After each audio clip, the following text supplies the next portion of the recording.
Hey guys, Scott Fishman here with not one, but two Hall of Famers. We have John Bradshaw Layfield, Gerald Brisco. They're both going to be at the Cauliflower Alley Club in Las Vegas later this month. John, you're going to be honored with was it the Iron, the Mike Mazurki Award, which is a very The Iron Mike Mazurki Award. very prestigious award. So many have won that in the past. Starting with you, just what does that kind of mean? You've been in the WWE Hall of Fame. You've been honored many times before, but this is kind of by your peers. So also, what does that mean? Like a lot of the old timers, does that what does that resonate a little bit Wait more? a minute, you're calling me an old timer? No comment. You're not young enough to be an old timer. To me, it's a huge honor. I look at the guys who've won the Iron Mike Mazurki Award, from Gene LaBelle, Lou Thesz, Stone Cold, Terry Funk, Harley Race, Jesse Ventura. I mean, the list is absolutely incredible. I never dreamed of being in Hall of Fames. I just love this business. I wanted to be in it, and to be going in the Hall of Fame with names like this, I feel like I should be buying a ticket if I'm in the room with those guys, including my fellow guest there, Mr. Gerald Brisco. It's funny you say that. Just a while back, I spoke with Medusa. She still thinks you have a crush on her. She stole that from me. She stole that from me. She has say that. So she has a huge crush on me. Medusa announced this to the internet. Medusa has a huge crush on me. She also said that you have to thank her for being one of the big decision makers. Really, you're getting this award, so she make sure to thank her in your speech. You know what? I'll tell you a quick story. I love Medusa. I think she's wonderful. Her husband Alan is a terrific guy. I'm so happy for all the things she's done. But when I broke in the business in Hamill, Minnesota, training in Brad Ryan's gym, we used to go to the gym, which you had to bench press about 4,000 pounds, I think, to get in. I don't know how they let me in, but he had all these incredible records. It's where the Road Warriors worked out. It's where all the big guys worked out. And this huge picture of Medusa there. And I just remember thinking, wow, that's a star. And it's just always stuck with, one of the first impressions you get when you break in the business is your lasting impression. And I still think that today. She's a wonderful person, but it was so cool to finally meet her. And I met her about 20 years later. And I just remember that picture going in there every day in the gym thinking, wow, that's the business I want to be in. That's great. I love that. And don't ever tell her I said that, because that's putting her over, because she has a huge crush on me. We won't share that part. Jerry, obviously you won, you were honored with the Lou Thesz Art Abrams Lifetime Achievement Award. Over the years, you've had a number of peers probably who have, because of the Cauliflower Alley Club, it's made possible for, maybe they were going through a tough time, just different situations. The organization is just really great about doing the work, but they're not expecting anything in return. Like, it's not a big publicity, there's no big press release about it. They just do the work. So talk about just a little bit about the organization, yourself being honored, and just how important it is now, especially, even today. Well, the CAC it is a club for the wrestlers, not only the old timers but the current kids, and it's so important that our current wrestlers get out and get involved and come to these CAC events and see exactly the camaraderie that the talent gives out to the fans that come to these. And this is a tremendously attended event out in Las Vegas every year.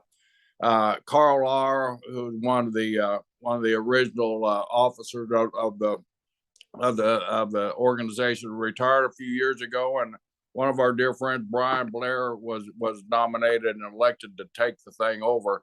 He's kind of brought it up to date, up to what we're doing now, and made everybody more interactive. When we go to these events, it puts on seminars and Q&As and everything. It's just a wonderful experience. And just like John says, anytime that you get into a Hall of Fame, you don't get in this business saying, "Hey, I'm gonna work hard. I'm gonna get into a Hall of Fame." When I got in the Hall of Fame, there wasn't any Hall of Fame out there when I got in the business. So there's something's kind of evolved, just like our business has. So, but you get an honor, you get into a Hall of Fame, it's tremendous. But then as your career goes, then if you're fortunate and you worked hard and you've kept a good profile, a good citizenship profile out there, and you start getting some of these awards like the Luthez Award, which John and I have both received at different organizations, the Iron Mike Mazurki Award. These are tremendous because they're awards named after your peers that came along many years before you, and it's just an honor. I mean, wow. I mean, a kid from Blackwell, Bowlegs, Oklahoma, getting a Luthez Award. I mean, I never, getting into business, I didn't think that. Luthez was a hero of mine when I first got into business.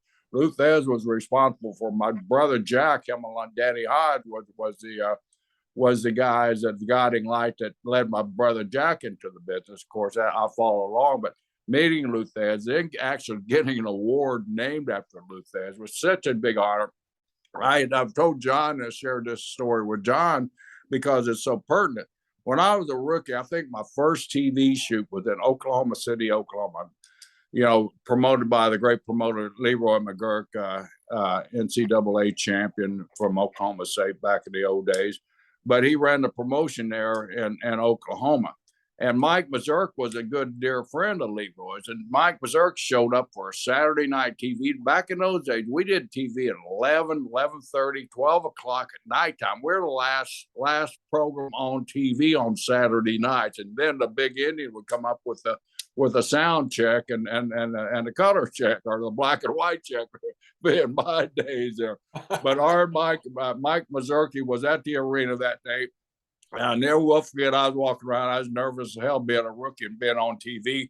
Then finding out Mike Mazurki, who was a famous movie star at the time. A lot of people go to do a little research on Mike Mazurki. You'll find out what a complete man this guy was. But he was there, and he walked up to me, and he knew I was an amateur wrestler because of Leroy. And he said, "Hey, kid, I've heard a lot of good things about you from Leroy. They're expecting big things. It's an honor to meet you." And I'm, wow, honored to meet me. Man, I'm doing backflip to meet Mike Mazurki. So anyway, I got to experience meeting him.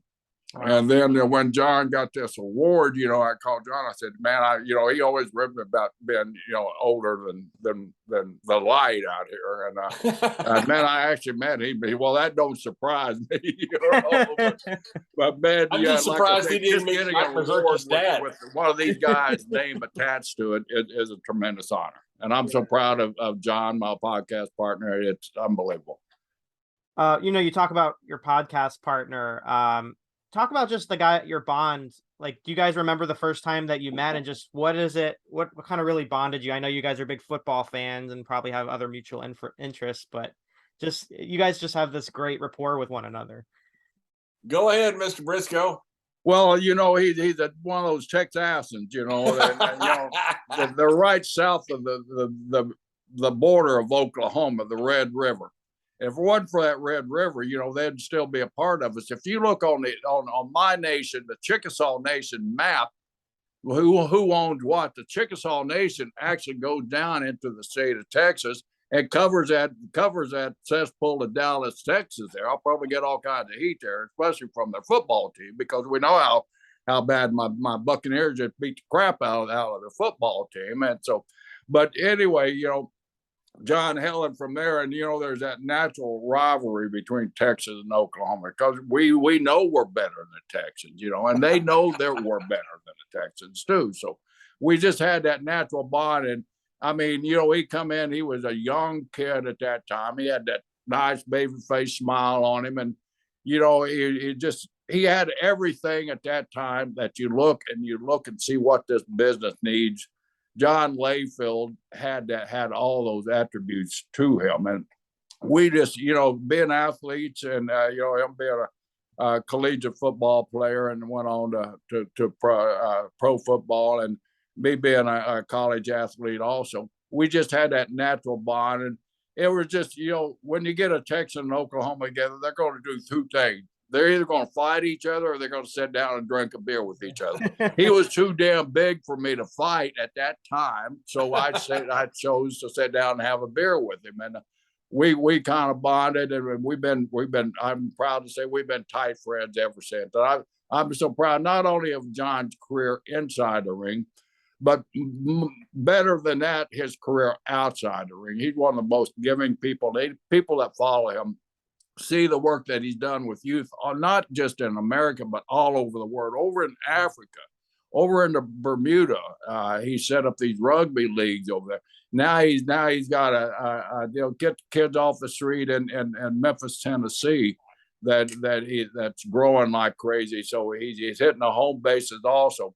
But the philanthropy that this guy does, he set himself apart from the ordinary guy and professional wrestling, and that's what I admire about him. That's what I respect about him, and that's one of the reasons I choose to be good friends with him. When Jerry wanted to sign me, he's the one that hired me. And Jerry and JJ Dillon had pulled me aside and in the shower. Well, everything happens in the shower, and so he said, "I understand you're going to WCW." I said, "Yeah." He goes, "Well, I don't want you to go." He goes, "How do I know that you're going to not go to WCW and take our contract?" And I hadn't seen a contract. I said, "Well, how do I know I've got a contract?" And he said, "Well, you've got my word." And he stuck out his hand, and I thought that's good enough for me. And I shook his hand, and we've been great friends ever since. Oh, I love you that. know, Scott, I know John was going down. He made no bones about it. You know, he was on a tryout tour. I mean, he was trying to get out of Germany. You know, he was working at those Autovance shows over there where you're in a compound for like 15 days straight, and you're working the same. He wanted to get out and get some experience. So, but I knew he was going to WCW, and my dear friend Dusty Rhodes was doing the book down in WCW. I knew Dusty's love of Texans more than anything else, and Texan cowboys. And here comes a 6'7", 300-pound beast coming in. You know, good-looking young kid. I knew as soon as Dusty Rhodes laid eyes on him, John wouldn't even have to go to the ring and work. Dusty would offer him a contract as soon as he walked in that building, work unseen. So I knew that was going to happen. And you know, as luck had it, you know, I was in charge of doing guys at that time. So Vince was actually a commentator. We're in Hershey, PA, I believe, or Bethlehem, PA, somewhere up in the middle of nowhere where they had a blizzard. The governor closed down the show.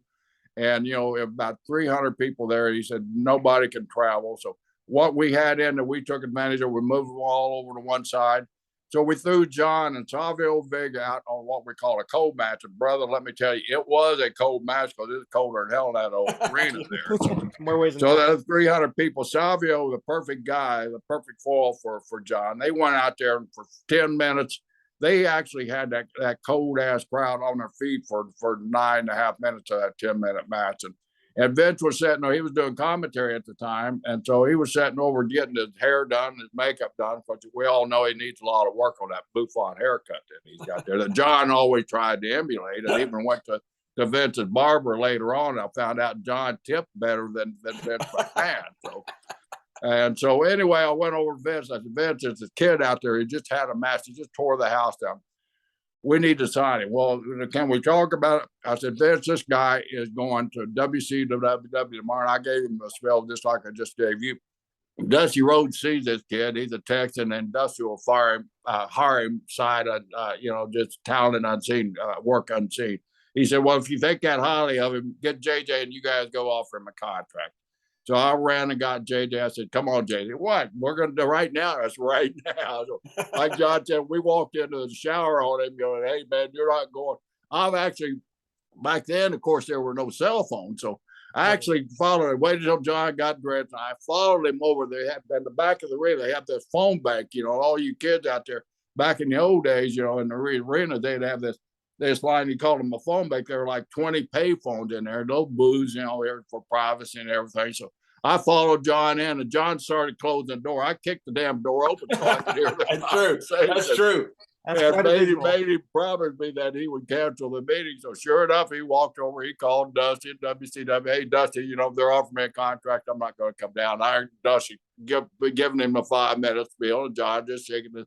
No, I gave these guys my word, and that's the kind of man he didn't even go down there. But I followed him over there just to make sure to see what kind of guy true. it was.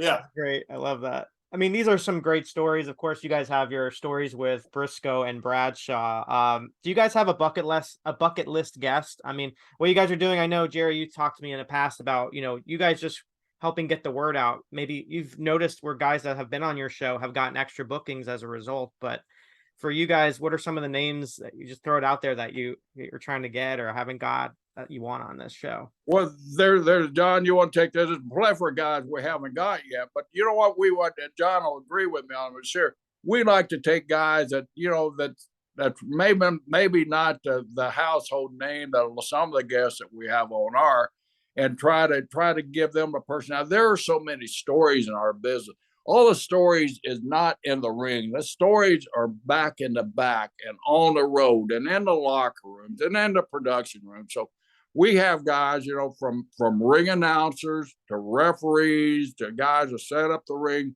We'd like to give everybody a chance out there, from guys that worked the opening matches, who did squash matches on TV. Let them get their story out there because they're so interesting and they're the heartbeat of our business, John and I think. And so we like to give them the opportunity to get out and share their story with people. And some of those shows have been some of our most successful shows. Yeah, I worked in Texas, Mexico, which Mr. Briscoe will say is the same. Texas, Mexico, Japan, and Europe. And so I didn't work in the Carolinas and I didn't work in Florida. So I missed a lot of these guys, because I was working, but I was working overseas somewhere. So I never got to work or see Tommy Rich or Magnum TA, Nikita. I never got to be around these guys. And so having them on the show, Tommy Rich was the hottest baby face in the world in the early 80s. And having him on the show and Magnum and so many of these guys that we've had, it's just been a pleasure. Having the Freebird reunion, having Kevin Von Erich, which for me, big deal for Texas. It's just been fun. You know a lot of these guys. And between Jerry and I, we're there for their career. Sometimes both of us, but usually one of us has been there for their career. We know them very well, but you don't know their whole story. And so one thing that's fun is we can do research on these guys, and you learn so much about these guys, where they came from, who their parents are, how they got in the business, and what they're doing. It's really interesting to us. We have a lot of fun with these guys. I don't think people realize just how lucky the wrestling fan is right now, just to be able to, it's almost like sitting in a car on the road while you guys are making towns and you guys are telling these stories, which we never had before. It's always, it's been very a business where, everything was kept, in backstage. So having this opportunity and being able to see this not only with your show, but other shows. So it's pretty incredible. Also for, I think, young wrestlers or those in the business or those looking to get into the business, I think this is great, schooling in itself, I think. Is that kind of what you guys think as well? It certainly is, that just to hearing these stories and seeing these guys and humanizing the talents, I think is a big benefit. Scott, one of our favorite episodes is, of course, by one of the guys that I've been in the ring with many, many times, and was John's hero growing up, Stan Hansen. I mean, as you know, Scott, because this phone call was supposed to happen 2 days beforehand, but there were technical difficulties. And John and I, neither one are the greatest technological guys, but we had Stan Hansen on. Watch it. If we always say we should pre-record, do the pre-show while we're trying to get these guys set up on Zoom or whatever mode of whatever this stuff is, the internet that we're using to have these going. But we had the opportunity to get Stan Hansen on. And John was like a kid in a candy store, because the lariat and everything, his style and his dominance and everything is Stan Hansen through and through. And Stan and John have both talked about this on our podcast. But, Stan was having trouble getting on Zoom, as a lot of guys do. As I've been doing it 50 some odd weeks now, and John always laughs, I still have trouble getting on Zoom. And he had trouble doing a lot of stuff on Zoom, yeah. Losing shows and stuff like that, But anyway, Stan's struggling to get on. And I can tell John's got that same grit he got on now as he's talking to Stan on it, wider and bigger.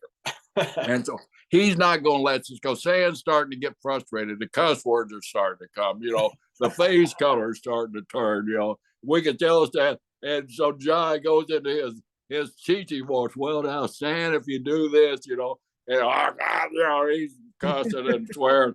but we feel we're losing him. And John just goes in that soft voice and, oh, that's sad. Let's try it this way. We worked for over an hour. Finally, Shan's grandkid came in and saved the day for us and got him.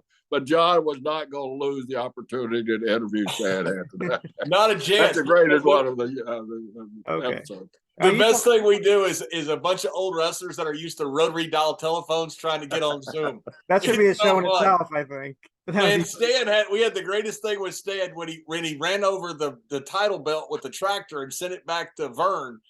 We had him on, and I said, well, did you run over it with the tractor? He goes, well, I sent it back, and he wouldn't admit it. Then I said, well, I heard you ran over it with a 4-wheeler, and he goes, no, it's a tractor.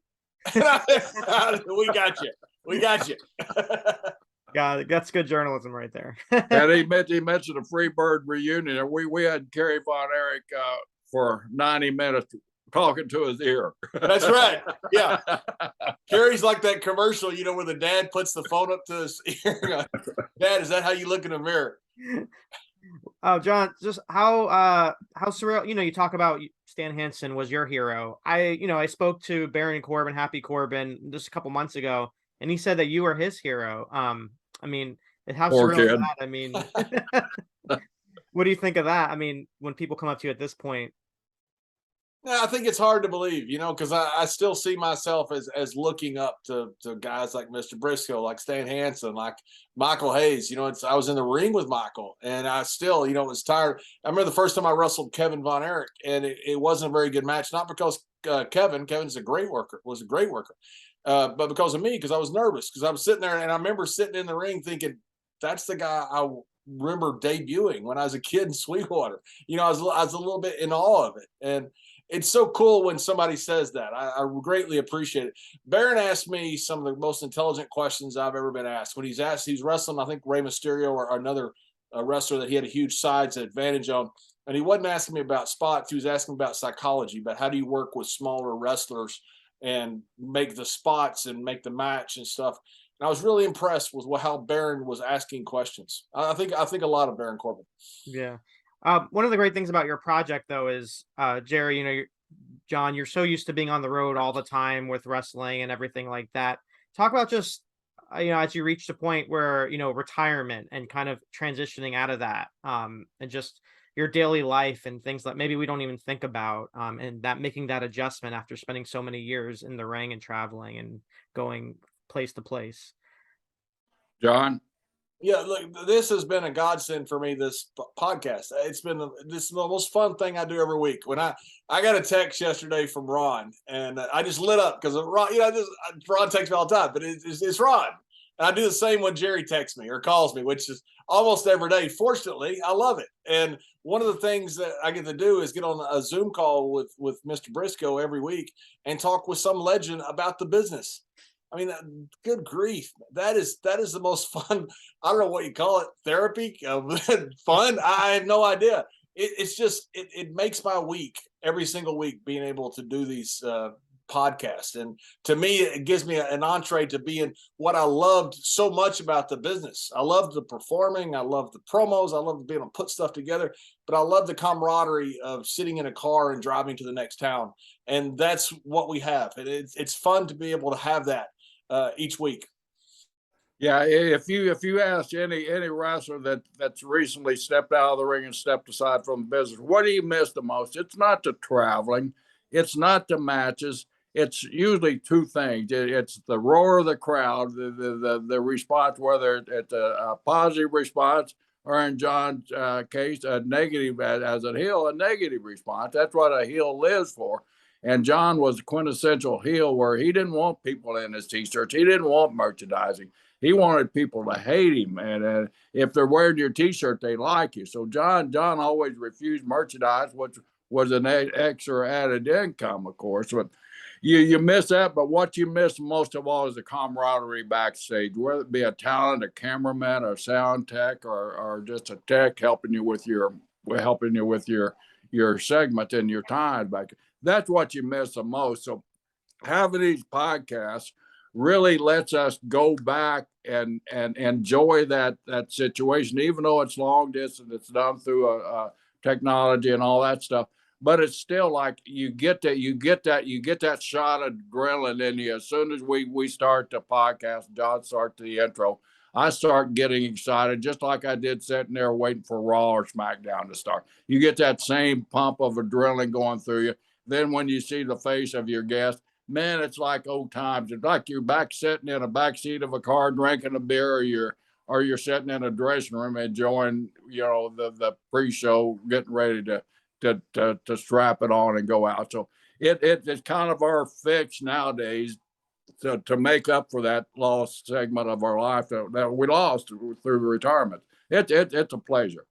I love that you guys. Can you imagine? I don't mean to cut you off, Scott. I apologize.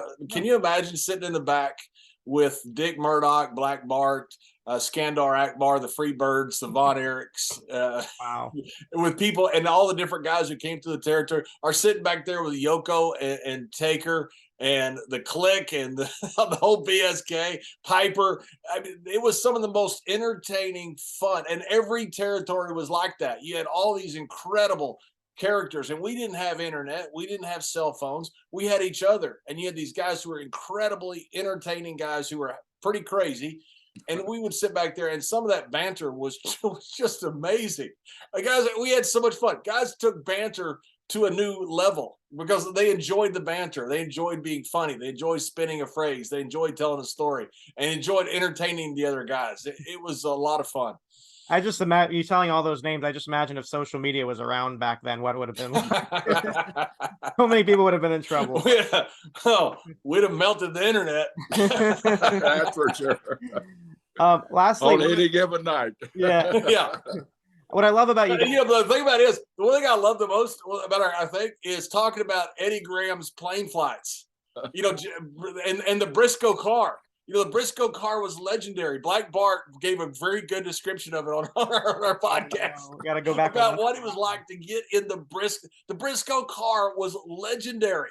Everybody who comes on our show talks about the Brisco car, and they talk about it with, like Bret Hart talks about Madison Square Garden, with reverence. It's just great. And Eddie Graham landing at the wrong airport. I mean, this was some crazy stuff that going on. It's just fun to me. That's what I love about you guys is, you're still fans, deep down, you're wrestlers, legends, Hall of Famers, but you still love the business. You're always there to lend an ear and help others. For you guys, being in the business for so long, we're such a unique era right now, with Vince McMahon stepping away. I mean, this is something unheard of that we wouldn't even know if we we're going to see in this lifetime. Just real quick, just talk about what do you think the state of the wrestling business is right now, and your thoughts on it. Well, my opinion of it, I think it's as healthy as it's ever been in the history of the business. I mean, you look out there, you have so many choices now, and John and I've been the old grizzled veterans, I'll tune if there's something on Raw or SmackDown I want to watch, I'll watch it. But my favorite go-to show right now is the NXT show, because you're getting to see a lot of raw young talent getting ready to build that dream, to take that next step. And you see, you see their successes, and you feel their failures too.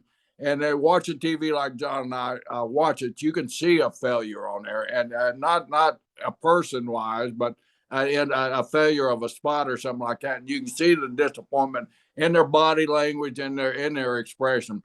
But most of the time, 99% of the time, these kids are right on the money. And to see these kids come from absolutely never even seeing a wrestling ring before, never knowing what the ropes are like or what the turnbuckles are like, or even taking a giant step and crossing the center of that ring.